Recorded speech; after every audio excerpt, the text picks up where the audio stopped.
Ryan, তুমি কেমন আছো? স্কুল থেকে কখন এসেছো? বাবা, আমি এখন স্কুল থেকে এসেছি। তুমি কি স্কুলের লেখাগুলো শেষ করেছো?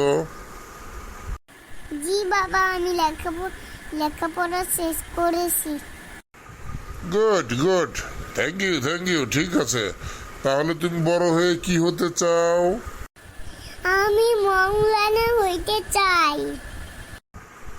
বাহ, তুমি মৌলানা হতে চাও, কিন্তু তুমি মাথায় পট্টি বেঁধে সবসময় ক্যাডারদের মতো ঘুরে বেড়াও। বাহ বাহ বাহ বাহ বাহ বাহ বাহ। বাবা, আমি তো এখন ছোট, বড় হইলে তো মৌলানা হব। কিন্তু তুমি কি জানো, মৌলানা হতে হলে মাদ্রাসায় যেতে হয়, মাদ্রাসায় পড়তে হয়, হ্যাঁ, মাদ্রাসা থেকে ভালো রেজাল্ট করতে হয়, তবেই তো মৌলানা হতে পারবে। তা না হলে তো তুমি মৌলানা হতে পারবে না।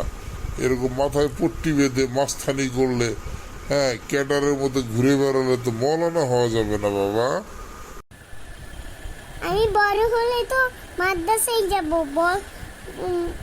মাদ্রাসায় পড়ালেখা করব। ঠিক আছে, তোমাকে ভর্তি করে দেবো আগামী বছর ইনশাল্লাহ। তো তোমার মা কোথায়? তোমার মা কোথায় জানো তুমি? মা তো অফিসে। বলো তো, তোমার মা কি অফিসে চাকরি করে? তার মানে তোমার মা কি করে বলো তো? আমার মা বাচ্চাদের সুই দেয়, চিকিৎসা করে আমার মাকে। ছোট্ট সাহেব খুব সুন্দর করে তার সবকিছু এক্সপ্লেইন করলো। দর্শক, আপনারাও ছোট বাবুদের সাথে ফ্রিলি কথা বলুন।